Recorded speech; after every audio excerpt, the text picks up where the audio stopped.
Boa noite. Estamos prontos para a escola bíblica? Glória a Deus, sim senhor. Pronto, foi bom, não foi? Só para meter com vocês. Vamos abrir as Bíblias, por favor, em Mateus capítulo 24. E enquanto vocês abrem,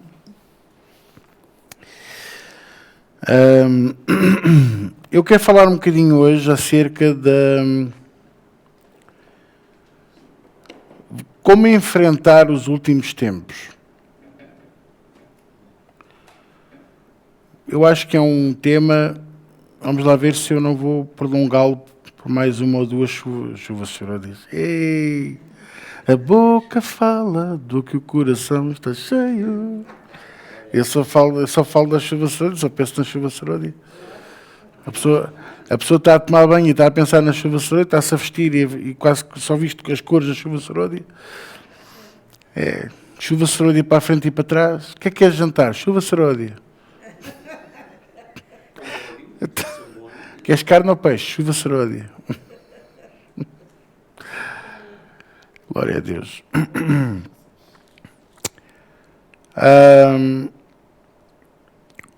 Vamos lá ver se eu não vou prolongar isto para mais escolas bíblicas. Tenho que falar com o pastor Zé António sobre isto.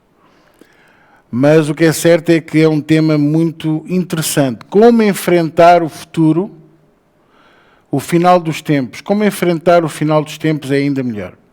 Irmãos, deixe-me eu partilhar convosco algumas coisas antes de lermos a palavra de Deus. E a primeira coisa que eu quero partilhar com vocês é que, independentemente de tudo aquilo que vinhamos a falar, aprender, ensinar, redarguir, instruir, eu quero que vocês retirem totalmente do vosso coração todo o medo. Primeiro que tudo, todo o medo. Segundo, retire todas as ideias pré-concebidas da filosofia, da religião tradicional, do mundo e até do, como diz o pastor Jonas e muito bem, do evangeliquez e do igrejiano, esta é minha, que muitas vezes se fala por aí fora. Porquê? Porque muitos de nós ouvimos falar acerca do final dos tempos mediante a visão do pastor que fala e mediante o propósito com que se pretende chegar ao coração. É por isso que eu gosto de delegar nos meus presbíteros que eles levantem a oferta alçada.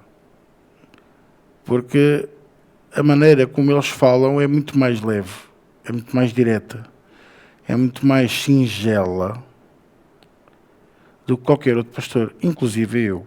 Naturalmente que eu sei o que é que estou a fazer, eles também sabem, estão instruídos, mas há uma leveza neles, na forma como falam, que não tem o peso que eu tenho por saber as contas e tudo mais que há para fazer e para pagar, não é? Seja como for, eu, ao longo dos anos tenho vindo a treinar o meu coração para quando falo de ofertas, isto é para dar o exemplo. Não pôr peso nas pessoas, porque isso é o maior erro, é a pior coisa que se pode fazer. Porquê? Porque não se pode pôr a responsabilidade nos irmãos quando Deus é que é o Senhor. Deus é que é a fonte. Pronto.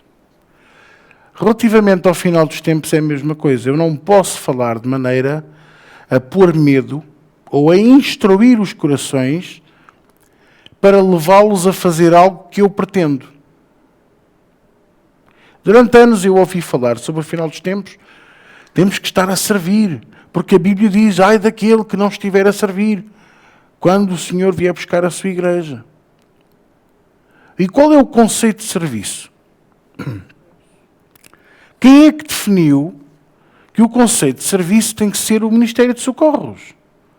Ou tem que ser isto ou aquilo? Porque é que não pode ser um ministério que nem havia na altura, que era a mídia?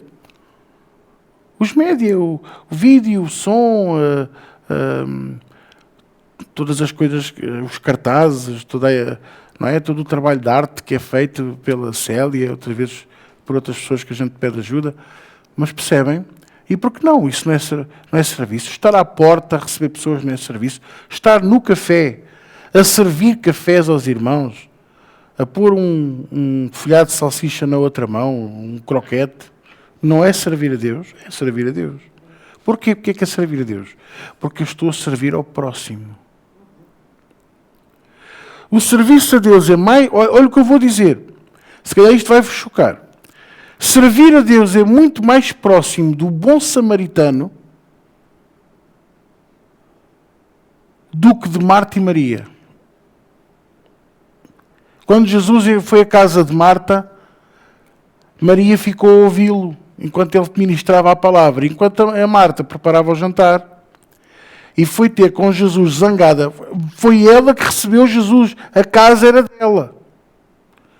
A irmã vivia lá, mas a casa era de Marta. A Bíblia, em Lucas, identifica que a casa era de Marta. E a dona da casa, na vez de prestar atenção ao convidado, foi prestar atenção ao que era preciso. E muita gente diz, temos de ser um pouco como Marta, durante a chuva seródia. Ouvi isto, não era a chuva seródia, mas era as convenções. Temos de ser como Marta, servir. Não há tempo para ouvir, não há tempo para louvar a Deus, não há tempo para... Porque temos que servir aos outros. Pois eu digo que é exatamente o oposto. Servir a Deus é mais como ao bom samaritano do que propriamente Marta e Maria.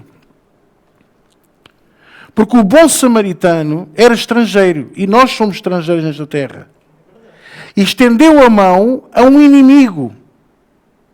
Estendeu a mão a um homem que estava caído no chão, assaltado, esmurrado, provavelmente iria acabar por morrer sem ter os cuidados de saúde mínimos da época. Se vocês se lembrarem, ele mandou o estalajadeiro atar-lhe as feridas com azeite e vinho. Mais um bocadinho fazia-se um refogadozinho também, não é? Mas eram os costumes da altura. Estão a compreender? Ele fez o melhor. Ele fez o melhor por alguém que nem sequer conhecia. Cumprindo os preceitos mínimos de sermos hospitaleiros e de servirmos ao Senhor. Portanto, quando alguém vier com a conversa do serviço, irmãos, o serviço é mais próximo do bom samaritano do que da outra que fica a ouvir e da outra que fica a servir. É muito mais próximo. Vocês compreenderam? Conseguiram alcançar aquilo que eu quis partilhar com vocês hoje?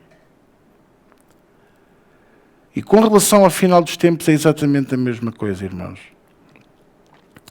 Continuamos a ser estrangeiros nesta terra. Estamos aqui de passagem.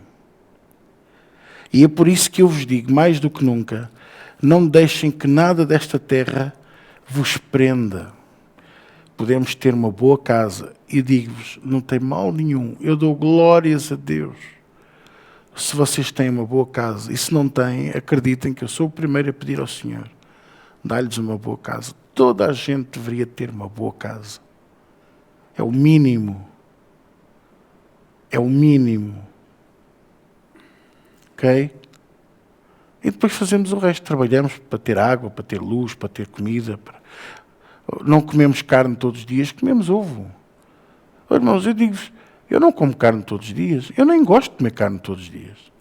Há dias que o meu corpo... Sabe o que é que o meu corpo pede? Salada de tomate e batata cozida. E eu delicio-me com aquilo. Ou arroz com ovo estrelado. Eu, por acaso, até gosto mais de esparguete e ovo estrelado. Mas percebem, eu sou muito simples. Com relação ao final dos tempos, sejamos simples. Seguindo o conselho do apóstolo Paulo, simples como as pombas, aliás, de Jesus, simples como as pombas e prudentes como as serpentes.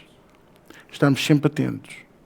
Atentos aqui aos sinais nos ares, não é, pastor? Pois, porque eu vi um vídeo de uns brasileiros que mostraram 7 sóis. Eram 7 sóis, pastor. Veja só, isto é o final dos tempos. Irmãos, parem de procurar sinais nos ares. Porque os sinais nos ares surgirão quando Jesus aparecer. quando Jesus aparecer nos céus, e então veremos sinais nos ares. Mas houve agora um cisma em Portugal. Jesus está às portas. Irmãos, Jesus está às portas desde o dia em que ascendeu aos céus. Em que Ele prometeu que enviaria o seu Consolador, que é o Senhor Santo Espírito, e nos prometeu: eu voltarei para vos vir buscar. A partir desse dia, a segunda volta de Jesus está iminente. Paulo achava que era no tempo dele, 60 depois de Cristo. Quando ele faleceu, ele achava que Jesus vinha buscá-lo antes de ele ser decapitado. Então é um fracassado. Não, porque ele hoje faz parte do capítulo 11 de Hebreus. E nós um dia faremos também, se Jesus não nos vier buscar em vida. Se vier nos buscar depois, vocês compreendem? Faremos parte do capítulo 11 de Hebreus, que é os generais da fé. Lutámos uma vida inteira, não alcançámos a promessa, mas por outro lado, alcançámos lá em cima com ele. Ponto final. Ou ganha ou ganha. Não há cá derrotas, não há cá meios termos, não há empates, nem penaltis. Vocês estão-me a compreender? Então, com relação ao final dos tempos, acabe com os medos. Acabe com as dúvidas. Mas eu tenho muita dúvida, porque o Apocalipse fala da besta, e de que vem da terra, e a besta que vem do mar. Irmãos, já anda aí tanta besta, para que falarmos de mais? Porque são bestas espirituais, são coisas espirituais, são coisas que, se eu lhe for explicar, você vai ter dificuldade em acreditar e dificuldades em entender. Há muita coisa no Apocalipse que já aconteceu e você nem viu. E há coisas que estão à espera que aconteçam e que já aconteceram há mais de 300 ou 400 ou 500 anos.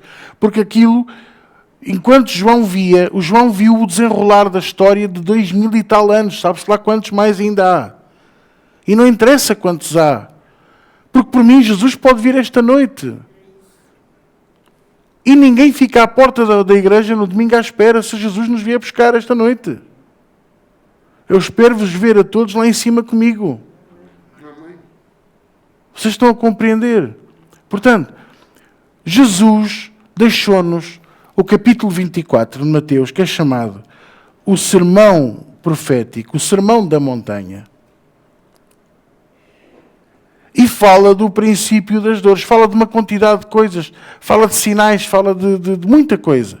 Mas Jesus, quando fala nisto, se você for a analisar,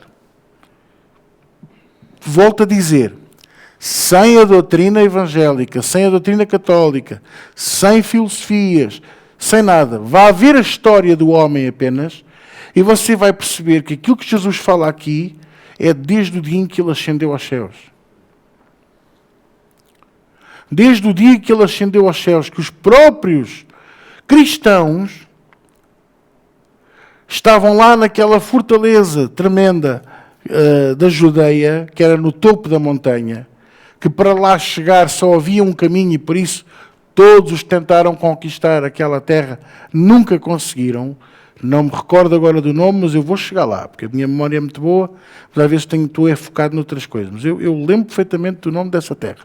Tem um forte que já foi destruído, o Império Romano destruiu aquilo com as catapultas e com as armas que eles tinham na altura. Mas o que é certo é que quando houve essa última grande guerra que fez a destruição desse forte, desse último reduto, os próprios cristãos da era já achavam que era um dos grandes sinais que Jesus tinha falado. E o que eu quero dizer é que, apesar de Jesus nos ter alertado genericamente, e o Apocalipse não está cronologicamente arrumado. Eu acho que Deus fez de propósito, porque senão você sabia quando é que ele vinha. Era fácil de ver os sinais. E mesmo assim, há sempre uns 2 ou 3 que comem feijoada à meia-noite e depois dizem, assim diz o Senhor, eu virei no dia tal. E depois, quando o Senhor não vem no dia tal, eis que me enganei. Portanto, Os discípulos chegaram-se perto de Jesus e começaram-lhe a questionar, como vocês fazem comigo, como fazem com o pastor Zé António. E Jesus respondeu-lhes no versículo 2. Eu não podia, pois não, Tiago, desculpa lá. Mateus 24, a partir do 2, quando estiveres coisas, faz-me... Já está? Que bueno. Jesus, porém, lhes disse, não vedes tudo isto? Em verdade vos digo que não ficará aqui pedra sobre pedra que não seja derrubada. O que é que Jesus estava a se referir? De onde é que eles vinham? Quem é que sabe de onde é que eles vinham? O que é que eles estavam a ver? O que é que estava de frente dos olhos deles? O templo. E Jesus, quando disse aquilo, não se referia à destruição dos cruzados. Referia-se a Ele próprio. Porque o templo, exatamente, em 3 dias, não é o que diz aqui, não vedes tudo isto? Em verdade vos digo que não ficará aqui pedra sobre pedra que não seja derrubada. Obviamente, quando ele suspirou, quando ele expirou, o templo foi rasgado, juntamente com o véu, de alto a baixo. O templo ficou inutilizado. Não é como hoje, que você dá um sismo, as coisas abalam e vem um pedreiro e faz ali uma reparação e aquilo fica outra vez sólido. Mas aquilo era feito de pedra. Untada, nem sequer tem cimento, nem sequer tem o conceito de cimento de hoje. Portanto, quando a gente lê este no original, a gente percebe que houve um desnível. Metade do templo ficou aqui e a outra metade desceu. O véu rasgou de cima para baixo, que era impossível. 32 metros de altura, quem é que conseguia? E ainda para mais o véu era feito de um só tecido, sem costura. Não havia espada, não havia, por mais afiada que estivesse, que conseguisse, porque ele era grosso.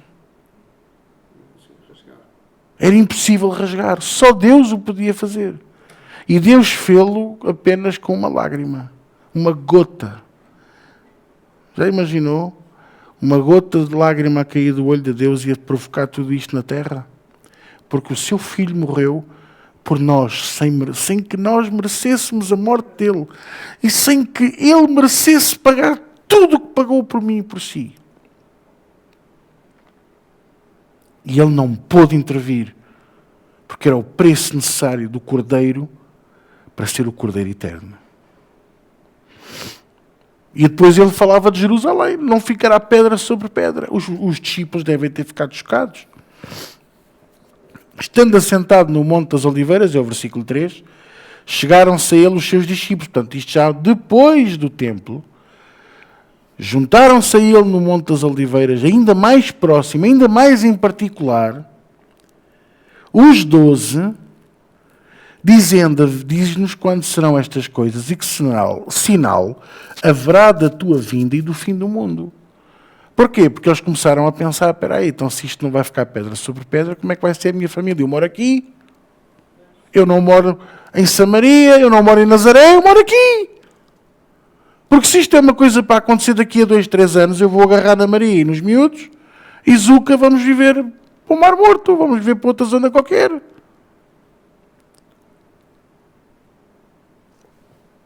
Não era o que vocês pensariam. Porque a gente não pode pensar com o conhecimento bíblico que temos hoje. Temos que pensar com o conhecimento bíblico que eles tinham, que era zero. Zero. Eles estiveram com Jesus 24 horas por dia, durante 3 anos e meio, e não aprenderam nada. Aprenderam foi depois. E digo-vos que a maior lição de Pedro só veio quando ele foi crucificado. Porque ele nesse dia disse, não sou digno de ser crucificado como o meu Senhor. Por isso foi crucificado de pernas para o ar. Nesse dia ele mostrou que antes dele próprio morrer, já ele tinha morto o caráter dele. O que é que isto tem a ver com o fim do mundo? É que se nós não matarmos o nosso ego, nós não matarmos o nosso eu, nós nem vamos lá chegar. Nós nem vamos ver estas coisas, vai-nos passar tudo ao lado, vamos andar entretidos com as luas de sangue, com as luas azuis, 7 sóis. Já viu, pastor, agora os cientistas dizem que há um 10º planeta, mas não sabem onde é que ele está. Deve estar de férias, por isso é que ainda não voltou. Mas mesmo que haja, e que tenha uma órbita super fora do comum, e que venha perturbar aqui a vizinhança, provocando cataclismas, irmãos, e ainda que agora se abra ali um buraco, irmãos, sabe qual é a nossa reação? Tem que ser sempre assim. Senhor meu Deus, quando eu maravilhado fico a pensar, porque vamos ter com Ele. Ai, mas eu deixo cá o carro. Epá, deixa o carro. Mas eu deixo a casa, eu deixo deixo a faísca. Irmãos, vocês percebem o que eu quero dizer? É que nós podemos viver, mas não podemos viver ao ponto de ficar amarrados a ninguém, a nada. A salvação é pessoal e intransmissível. Ai, até a minha mulher, coitadinha, fofinha, linda, maravilhosa, segue a tua vida.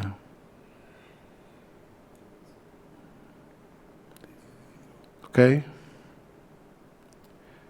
Yeah. Esta é a parte que as pessoas não gostam que se fale. Quando dizem assim, fala-nos um pouco mais sobre o final dos tempos. Então, mas para que é que eu luto para ter uma casa? Tu lutas para ter uma casa porque tu tens ambição. E tu não és nenhum indigente. Uma vez disseram-me assim, eu vou pôr uma lápide na campa do meu familiar porque ele não é nenhum indigente. E eu disse a essa pessoa, e eu prefiro gastar esse dinheiro na minha casa, porque eu é que não sou nenhum indigente. E essa pessoa faleceu, mas vive dentro de nós, para sempre, porque é nossa familiar.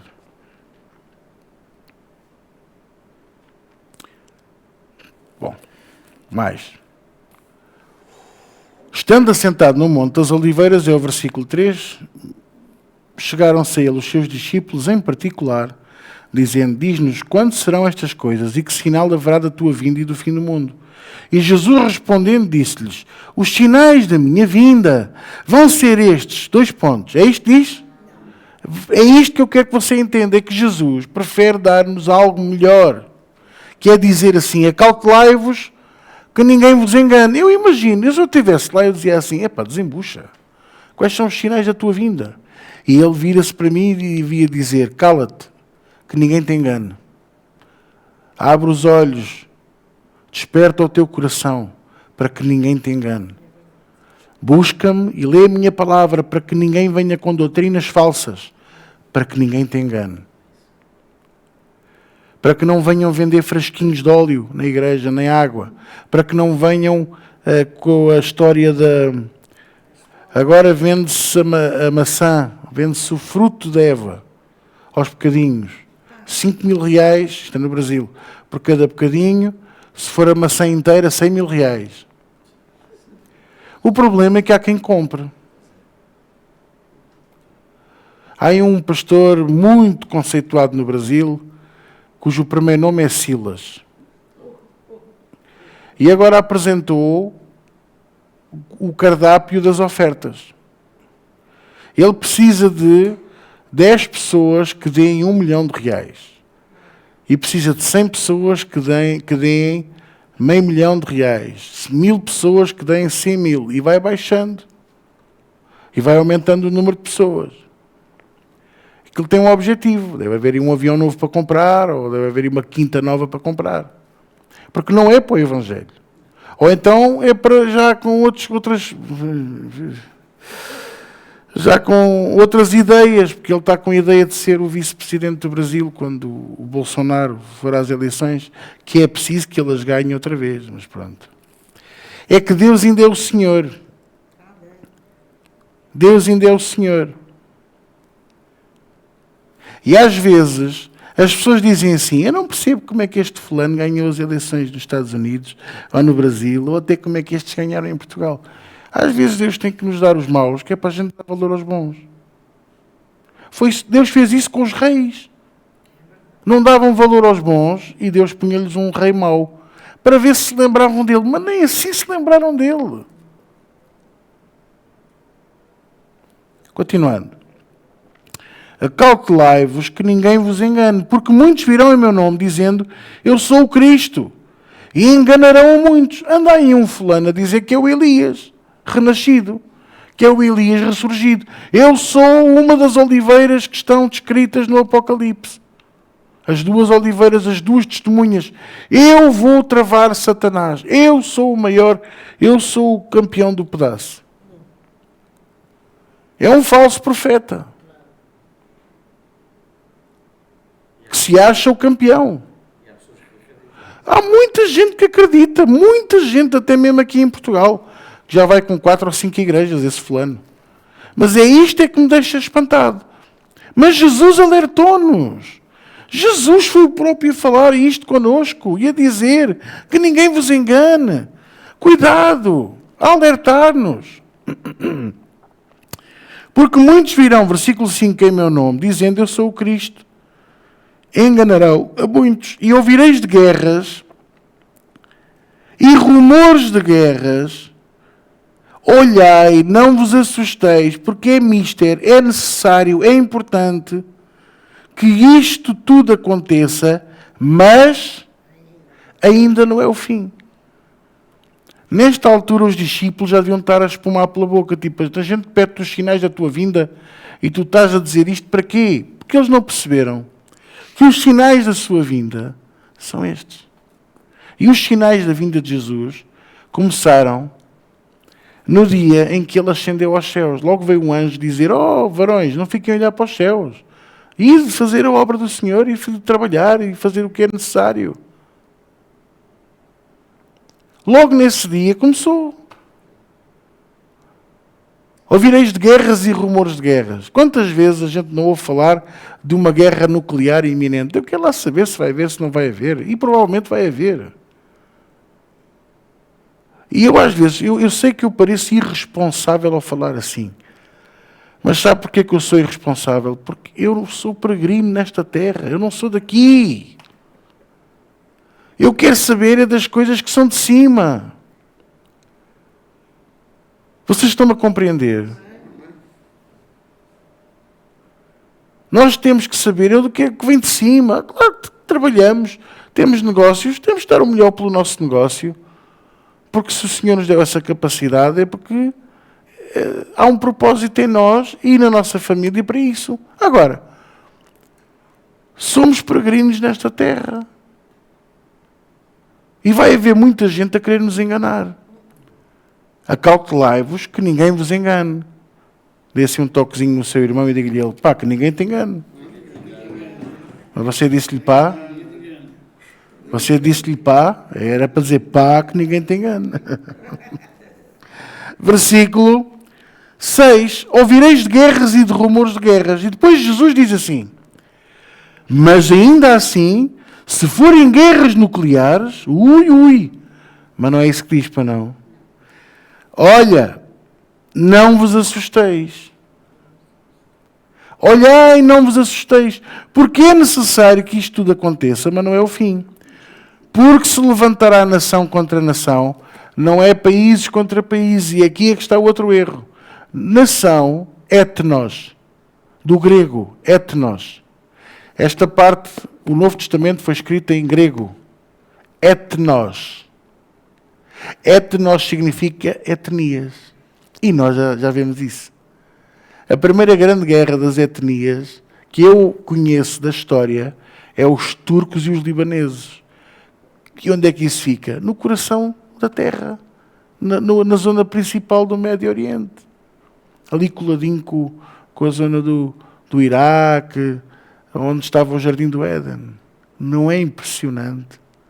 Os curdos andaram a matar os libaneses andaram em guerra com os turcos.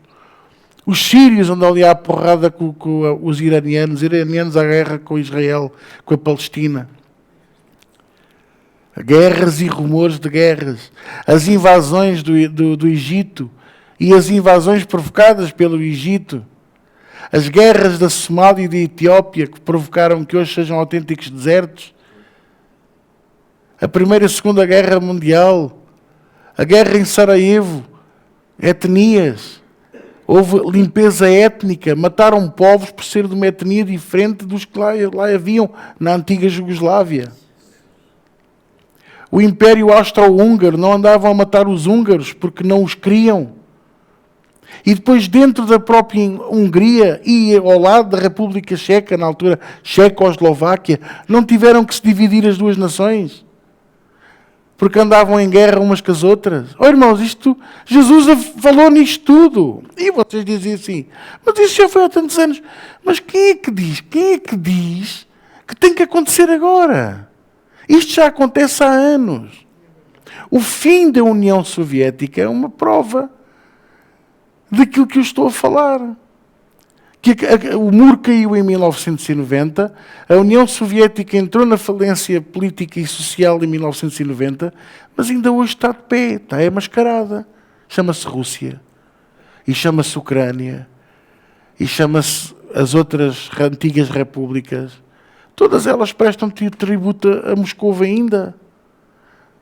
Vocês estão a compreender o que eu estou a dizer? Isto é etnias contra etnias. A China não invadiu o Nepal e não diz que aquilo é território chinês, mas não é. E porquê é que o próprio Dalai Lama, que será o primeiro-ministro da nação, não pode viver lá? Porque se entrar lá, os chineses matam-no. Mas anda a passear pelo mundo. O país e o povo passa fome, mas o fulano tem avião e vai para hotéis 5 estrelas, falar da paz e a fazer figuras parvas publicamente com as crianças, a chupar-lhes a língua e com conversas estúpidas. De repente desapareceu do mapa, não se ouviu falar mais do homem. É até à morte dele e depois aparecer outro. Escrevam o que eu vos digo. Ouvireis de guerras e rumores de guerras. Se levantará, versículo 7, porquanto se levantará etnia contra etnia e reino contra reino. Ora, naquele tempo, os reinos eram cidades. Eram poucos os reinos que tinham mais que uma cidade. Reino contra reino. O próprio Império Romano era um saco de gatos, porque tinha todo o tipo de povos diferentes e tinha todo o tipo de etnias e cidades e reis internos diferentes. Todos eles em guerra uns com os outros. Vocês estão a compreender? E todas essas coisas... ainda mais. Se levantará nação, etnia contra etnia, reino contra reino, haverá fomes. Pois é, mas já olha aqui. Qual foi a primeira fome registada na Bíblia? Ainda no tempo de Abraão. E no tempo de Isaac houve outra, e no tempo de Jacó houve outra, e no tempo de José houve outra. É cíclico. Vai haver outra fome grande. Vai haver. Vocês vão ver.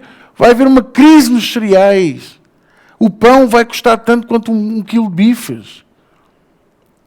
Eu estou a falar muito a sério com vocês. E não é para meter medo. Por isso eu comecei por dizer. Esqueça os medos. Esqueça aquilo que vos foi incutido. Vem um trovão. Deus está zangado. Não está nada zangado. Isto é o fruto do homem. E o Filho do Homem vem para pôr fim a isto tudo. Mas primeiro, vem para cumprir aquilo a que nós chamamos o arrebatamento. Vem raptar-nos deste mundo, vem arrancar-nos, vem cumprir a promessa até ao fim, até ao tutano, de Gálatas 3,13. Cristo nos resgatou da maldição da lei. Vem nos resgatar deste mundo de uma vez por todas, para nos fazer encontrar com Ele nos ares. E digo-vos, vai ser tremendo. Se for em vida, glória a Deus. Se não for, irmãos, vamos continuar. Vamos prosseguir. E você diz assim, então, mas pastor, porquê é que vamos para novas instalações? Vamos, e já agora damos graças a Deus pelas novas instalações e por tudo aquilo que o Senhor está a fazer nesse projeto em nome de Jesus. Obrigado, Jesus. E porquê é que vamos para novas instalações? Porque, irmãos, nós não vamos parar de sonhar. E vamos sonhar os sonhos de Deus, vamos sonhar as coisas boas de Deus. Estão a perceber? Lá porque sabemos o que é que vai acontecer, como não sabemos quando é, vamos continuar a viver.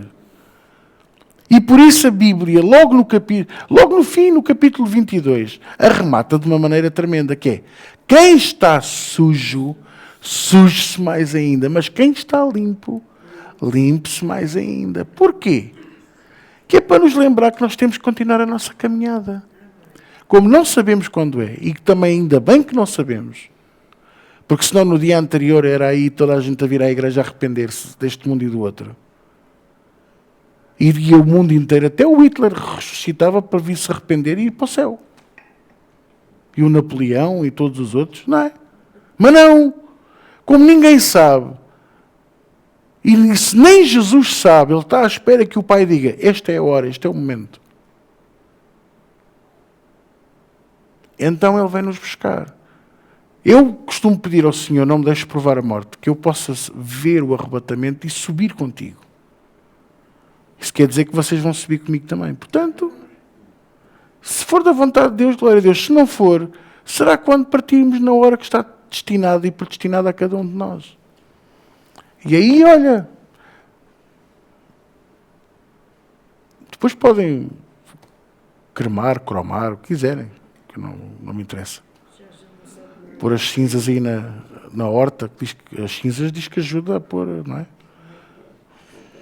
Se o pastor Zé António estivesse aqui, dizia já, pois, para ajudar os tomates a crescer, não é? Continuando. Eu tinha que falar nele, não é? Se eu não falasse nele. Mas todas essas coisas... e haverá fomes e pestes. Irmãos, passámos uma peste terrível agora e vem aí outra a caminho. Na Índia está aí uma peste terrível a matar pessoas e ainda não sabem o que é. Agora descobriu-se que há a gripe B. E o vírus da influenza continua aí forte. A Covid-19 anda aí a matar pessoas, só que agora não se fala. Porquê? Porque não interessa. Já não vende. Já não vende máscaras, já não vende luvas, não vende vacinas. Vocês estão a perceber? Mas continuando. Fomes, pestes, terremotos em vários lugares. E nunca houve tantos terremotos como agora. As pessoas dizem, isto é o diabo. Não é nada a ver, não tem nada a ver com o diabo, é a terra. Quanto mais Deus se aproxima da terra para nos vir buscar, mais a terra treme. Você não acredita no que eu estou a dizer? Quer que eu lhe prove? Você quer que eu lhe prove ou não? Não é preciso? Olha, a sério está a dizer que sim. Venha lá comigo rapidamente a Êxodo. Senão vocês não acreditam em mim, eu sei. Dizem assim, eu não acredito. Quer ver? Êxodo 19.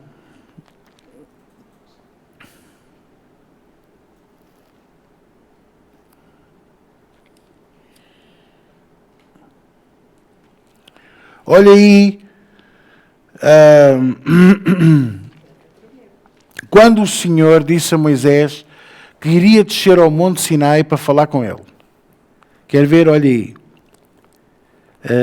Versículo 12. Êxodo 19, 12. É lá.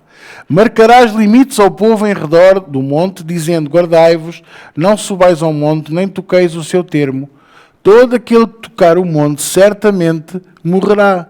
Nenhuma mão tocará nele, porque certamente será apedrejado. Desculpe lá o papapá, mas como se nós puséssemos isto um bocadinho mais rápido. A buzina longamente, então subirá ao monte. Então Moisés, versículo 14, desceu do monte ao povo, santificou o povo, lavaram as suas vestes, e disse ao povo, estai prontos ao terceiro dia, e não chegueis a mulher.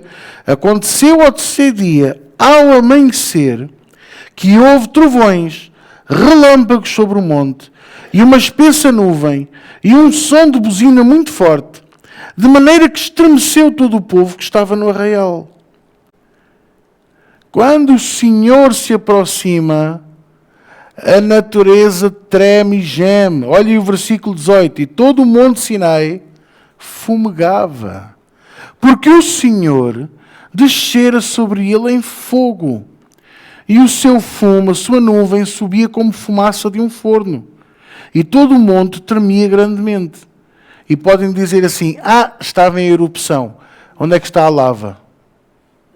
Não há erupção sem lava. Então não foi erupção, foi o Senhor que desceu. E você sabia que ainda hoje o Monte Sinai, o topo está queimado? É terra queimada. Nem neve lá. E aquilo é alto. Vá ver quando chegar a casa ao Google, ao Dr. Google, e pergunte-lhe: Dr. Google, o Monte Sinai está queimado? E ele vai-lhe mostrar as imagens do topo, todo queimadinho, negro, negro, negro. Ainda hoje. Porque o Senhor desceu sobre ele. Não é brincadeira nenhuma. Portanto, quanto mais perto o Senhor está de nós e da terra, mais ela se vai manifestar. Mais o diabo se vai manifestar, porque sabe que o dia do fim dele está cada vez mais próximo. E ele anda furibundo. Ele anda zangado, até porque não é só por causa do fim dele, é por causa da chuva seródia. Ele não gosta da chuva seródia. Ele gosta de eventos carismáticos, gosta dessas coisas, dessas promessas do vem receber o teu milagre, que o semideus que está cá, ele vai te dar aqui o teu milagre. Mas ele não gosta de eventos onde o povo vem sedento para receber a sopa, como diz aqui o irmão Rui. Beber do trono de Deus, beber do rio de água viva. Ele não gosta. Mas aquilo que ele não gosta é pimenta num sítio que ele lá tem e é refresco para nós, glória a Deus. Aleluia. Mas todas, versículo 8, estamos outra vez em Mateus 24, Tiago, desculpa lá. Versículo 8, mas todas essas coisas são o princípio das dores. Isto tem vindo a aumentar, até como a grávida. A primeira contração é de 10 em 10 minutos, depois é de 9 em 9, 8 em 8, 5 em 5. Vocês estão a perceber?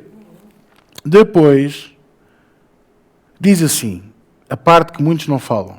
Então, vos hão de entregar para seres atormentados e matar-vos-ão. E muitos pastores e apóstolos não gostam desta parte, porque são os que ensinam que a igreja não vai passar a grande tribulação. Porque nem eles aguentam a dor da unha encravada, quanto mais serem atormentados ou serem mortos. Não, eu sou o apóstolo XPTO, eu não posso ser morto. Não, então, vais ver, é já.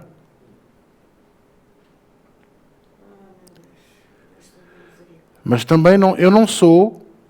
Há aqueles que dizem que a igreja é arrebatada antes da tribulação, que é estes fulanos. Mas há outros que dizem que a igreja só é arrebatada no fim da tribulação. Eu sou, juntamente com o pastor Zé António, crente de que a igreja será arrebatada a meio da tribulação. Porquê? Porque o próprio Jesus nos disse, deixou-nos, muitas serão as aflições do justo, mas o Senhor nos livra de todas. Não estranheis a ardente prova que vem sobre vós, como se coisa estranha vos sobreviesse. Mas eis que vos darei um escape. Daí agora ele esquecia-se das promessas, sendo a palavra dele infalível e a única que nunca volta para trás vazia. Fazendo-nos passar pela tribulação, não nos retiraria a meio? Claro, não fez o mesmo com Sadraque, Mesaque e Abednego? Lá no meio da fornalha. Umas vezes ele vai nos livrar da fornalha, outras vezes vai connosco para dentro da fornalha. O que é certo é que ele está connosco. É por isso que eu acredito que nós vamos ser arrebatados. E depois a Bíblia fala noutra coisa. Que haverá um período de 7 anos de paz. E o anticristo quebrará essa paz ao fim de 3 anos e meio. Que é exatamente a meio da tribulação.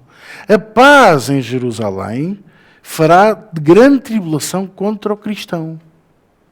Não por causa da paz, mas por causa da maldade dele. A meio, quando ele for para quebrar o acordo de paz e fizer ataque a Jerusalém e a Israel, o Senhor vem e leva a sua igreja. Antes que ele pudesse fazer isso. Aliás, até vos vou dizer mais. Ele vai se usar do arrebatamento da igreja como um grande argumento para atacar tudo e todos. O desaparecimento de bilhões. Rui? Completamente perdido. Exatamente. Mas ele já sabe. Mas é engraçado que o desaparecimento de bilhões, porque nós não podemos só pensar que é só os cristãos. Crianças, bebés, dentro da barriga das mães. Vocês já pensaram? Com 8 meses o menino a mexer e de repente a barriga... Pilotos de avião que vão estar de repente... Tudo. Todos os que entregaram a vida a Jesus e fizeram dele o seu Senhor e Salvador, naquele momento serão chamados pelo som da trombeta. E nos encontraremos com ele a meio caminho. Ah, que maravilha. Por isso eu não tenho... não tens medo de seres atormentado. Não. Porque o ser atormentado, eu já sou, desde o primeiro dia que comecei a servir a Deus. Os que têm ciúmes, os que falam mal de nós, os que nos querem abater, os que dizem esta igreja vai fechar. Eu só vou ficar satisfeita, disse uma fulana, coitadinha, que Deus tenha compaixão e misericórdia dela, quando a igreja do João Viegas fechar. Por acaso hoje vai fechar.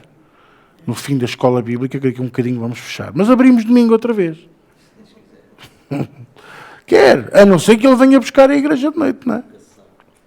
Mas vocês percebem o que eu estou a querer dizer? Isso não é tormento? Só não é tormento para quem não é boa gente, porque quem não sente não é filho de boa gente. Isso dói. Perseguição. Mentira. Dizem coisas a meu respeito e a seu respeito e da igreja que nunca aconteceram, que nós nunca fizemos, só para tentar denegrir a nossa imagem.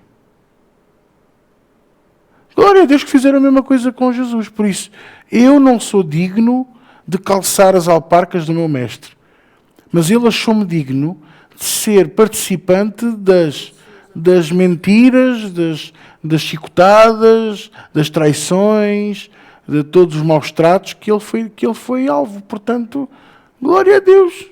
E você é a mesma coisa. Você pensa que é diferente de mim, só porque eu tenho cabelo e você não.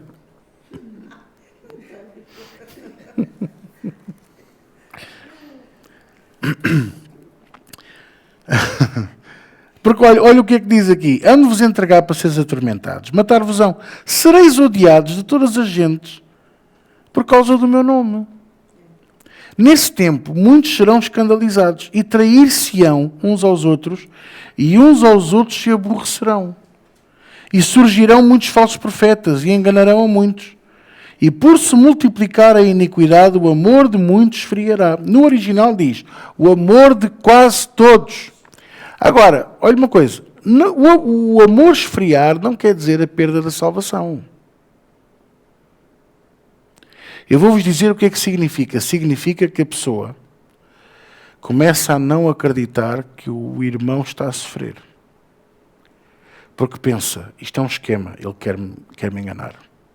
Começa a não acreditar no pastor, começa a ter muitas dúvidas que aquilo que o pastor está a ensinar é verdade. Por causa do quê? Dos falsos profetas que vão andar a espalhar doutrinas falsas. Por isso é que nós temos de ser como os irmãos de Bereia. Atos capítulo 18. Temos que ir à Bíblia verificar tudo o que o pastorinho aqui ensina e tudo o que os outros temos que verificar 2 vezes. Para ver se é verdade ou não. Porquê? Porque às vezes há coisas que até nos podem fazer sentido, mas não são bíblicas. Sempre me fez sentido que o sumo sacerdote entrasse no Santo dos Santos com uma corda escarlate e com uns sinos no vestido. Porque se ele morresse lá dentro, ninguém podia lá entrar, tinham que o puxar pelas cordas escarlate. Mas eu quero-vos dizer que isso é mentira. Nenhum sumo sacerdote entrava no Santo dos Santos com uma corda escarlate atada à cintura. Nem sequer com sinos nos vestidos. Era na orla. E o sino era para dar um som no movimento, tipo como se fosse adoração. Como não podia haver um instrumento que acompanhasse, o sino, aqueles sininhos, faziam o som dos símbolos altissonantes, pim, pim, pim, pim, pim, pim, como se a pessoa estivesse a adorar a Deus com o andar. Vocês estão a compreender? E não há em nenhuma parte da Bíblia referência a um sumo sacerdote que tenha morrido dentro do Santo dos Santos. Então, Diga-me uma única vez que Deus tenha morto o mensageiro. Se ele era apenas o mensageiro do perdão dos pecados do povo que estava lá fora à espera. Ele levava o sangue para espargir sobre a tampa da propiciação da arca, que era o trono de Deus. Vocês estão a compreender? Mas fazia-me sentido. Mas não está na Bíblia. E esta? Eu sempre me fez sentido também saber que existe 365 vezes a frase não temas. Mas não existe. A Bíblia não tem 365 vezes a frase não temas. Nem chegam a 100. Mas para mim, bastava uma, porque a palavra dele não falha. Uma. Vocês estão-me a compreender? Pequenas coisinhas, e há muitas outras que eu podia partilhar convosco, mas pequenas coisinhas, que são doutrinas falsas, que nos fazem sentido, mas que não são bíblicas. E por se multiplicar a iniquidade, o amor de muitos se esfriará, ou o amor de quase todos se esfriará. Quase todos se esfriará. Mas aquele, e é isto que eu gosto em Jesus, é que Jesus nunca dá com o pau sem a seguir pôr o bálsamo. Jesus não dá a chapada. Sabe, quando os filhos estavam a chorar e a gente, olha para mim, estou a falar contigo. E eles ficavam, não é? Quantas vezes é que você fez isso? Não, eu sei lá, perdi a vez. Perdi as contas. Mas, o que eu quero dizer é isto. Foquem-se nisto. Jesus não dá a chapada para nos chamar a atenção, sem a seguir dizer assim, é para teu bem. Escuta a minha voz. Mas aquele que perseverar até ao fim, será salvo. Sabe qual é a palavra usada aqui para salvo? Sozo. Salvo da penalidade, do pecado e da sua penalidade. Arrancado das trevas e da morte. Aquele que perseverar, aquele que lutar até o fim, aquele que não desistir, será salvo. E termino com isto. E este evangelho do reino será pregado em todo o mundo, em testemunho a todas as gentes, e então virá o fim. Agora, se você continuar a ler o sermão, você vai ver que Jesus volta a repetir isto tudo mais para a frente. Já de outra maneira. Mas ele vai dando assim, o quê? Umas dicas. Vai dando assim vai dando assim umas achegas e vai lembrando a vinda súbita do reino de Deus, o Filho do Homem, a vinda do Filho do Homem, o vigiar, o estar atento, as 10 virgens, a parábola dos 2 servos, dos 10 talentos, que noutro livro é as 10 minas, a vida eterna e o castigo eterno, a diferença entre o céu e o inferno, neste caso, dentro do inferno, entre o Hades e o seio de Abraão, etc, etc. E depois volta a dar outra vez ali o aviso para que a malta não ande perdida, nem se ande a entreter com coisas que não interessam. E ele volta a dizer mais uma vez, que ninguém vos engane. Cuidado! Cuidado! E esse é o conselho que eu quero deixar com vocês hoje. Então, como é que eu posso viver o final dos tempos sem medo? Agarrado à palavra de Deus. Pondo tudo à luz das Escrituras. Ainda hoje eu disse a um pastor, vocês podem falar o que quiserem. Eu ando pelas Escrituras. Se não está na Bíblia, não me peçam para fazer. E isto era a propósito de misturar a política com a igreja. Irmãos, a única vez na Bíblia que há uma menção em que houve um rei que quis ser sacerdote, Uzias, ele ficou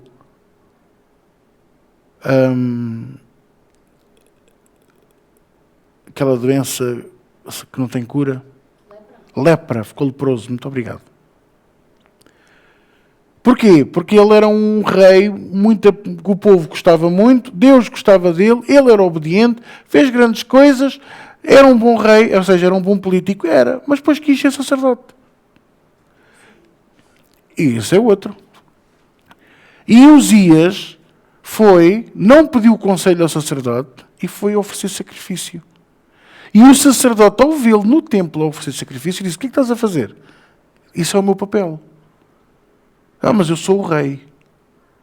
E naquele momento, o Senhor veio em palavra e disse: olha, porque tu me desobedeceste, quiseste ser o que não foste chamado para ser, ficarás leproso. E a lepra se apegará à tua descendência. E morreu leproso. Tiveram que o pôr num quarto à parte. E quando ele morreu, tiveram que queimar, tiveram que incendiar aquele quarto. Isto quer dizer o quê? Que política e evangelho não se misturam. Não pode haver pastores no Parlamento, não pode haver pastores como presidentes de Câmara, nem primeiros-ministros, porque ele não vai governar justamente. Ele vai ser obrigado a tomar decisões que não são de acordo com a palavra de Deus. E no dia em que ele for contra isso, ou é morto, ou é posto fora. E para essas vergonhas, para envergonhar o nome de Jesus, mais vale ele ficar como pastor, a servir a Deus, e deixa a morte com os que estão mortos, que é a política. Mas assim a nação não anda para a frente. Não tem que andar. Não tem que andar. É por isso que não me interessa quem está no governo ou não está. Não me interessa quem vai governar os Estados Unidos. Não me interessa quem vai governar a Europa. Quem vai governar o Brasil. Não me interessa. Nem a China. São comunistas. Irmãos, o comunista é tão mau quanto a extrema-direita, quanto o do centro. São todos hipócritas. Todos eles negam Jesus. Não há um partido político que não negue Jesus. Autossuficientes. Quem é que me está a compreender? Por isso, eu disse a ele: não me interessa o que vocês dizem. A minha opinião é a Bíblia. A Bíblia não diz, eu não faço. E não tenho que aceitar. Não, pastor, então, mas estamos em tempos modernos. Temos que aceitar os LGBTs e isto e aquilo. Eu não tenho que aceitar nada disso. Deus fez homem e fez mulher, ponto final. Tudo o resto é invenção dos homens. Deus não fez assim, não fez nem nenê, nem mumumu. Deus fez homem e mulher. Agora, você diz-me assim, entra um homossexual, entra uma lésbica pela igreja adentro, o que é que eu faço? Eu vou recebê-lo e vamos amá-lo. Mas a palavra vai mexer com ele. Ele não vai durar muito tempo cá. Eu já cá tive alguns. E eu não vou estar a pregar todos os domingos contra a homossexualidade. Eu não preciso. O pecado que está nele vai combater contra o espírito que quer sentar no trono do coração dele. E ele não vai deixar. Ele não vai deixar. Quem é que me está a compreender? Por isso Jesus disse: por causa da iniquidade e do aumento da iniquidade, o amor de quase todos esfriará. Porque há pastores que acham que os pastores deviam ser políticos, deviam ser deputados, deviam ser presidentes, deviam ser tudo. Porque, mas Daniel também era. Não, Daniel era conselheiro do rei. Mas ele era príncipe. Ser conselheiro é uma coisa. Billy Graham também era conselheiro. Mas pergunta a Billy Graham se ele alguma vez aceitou os convites do Reagan, dos Bush e de outros, inclusive o Bill Clinton, para ser secretário de Estado de alguma coisa. Obviamente que não. Porque no dia em que ele aceitar, trazem-lhe a pastinha com as mentiras que ele tem que dizer amém e assim. O quê? 6 mil bilhões para abortos? Tem que ser, não pode dizer que não. Senão as associações pró-aborto comem-te vivo quando saís daqui da Casa Branca. Vocês estão a compreender ou não? E ele vai dizer que não. Não, eu sou pró-vida. Por isso, fiquemos no lugar de servir ao Senhor e deixemos a morte para os mortos. Jesus, quando disse àquele moço: deixai os mortos enterrar os mortos, não se referia só à perda de familiares e a ficarmos agarrados ao passado. Referia-se a muito mais coisas, mas isso vai ficar para outro dia. Que eu tenho um cabrito ao forno e depois... Vamos orar? Paizinho, nesta noite, graças te damos pelo tempo que tivemos na tua palavra, pela revelação, pela coragem, pela ousadia que tu sempre nos dás para falarmos e ensinarmos. Senhor, se eu errei em alguma coisa, perdoa-me. Se eu magoei alguém, que essa pessoa me possa perdoar. Mas, acima de tudo, que a tua palavra possa entrar em cada coração e dar fruto. E aqueles que a rejeitaram no início, Senhor, possam também eles irem ver a tua palavra e receber a semente que dá poder, a semente que liberta, a semente que nos transforma, a semente que é a verdade, que faz toda a diferença. Em nome de Jesus. E nesta noite, conduz-nos até casa em paz e segurança, que os teus santos anjos acamparem-se ao nosso redor e abençoa a reunião de domingo, Senhor, com a igreja completamente cheia da tua glória, do teu poder e da tua majestade. Como antecâmara daquilo que há de ser a chuva seródia, no nome de Jesus. E todos dizem comigo? Amém. Amém.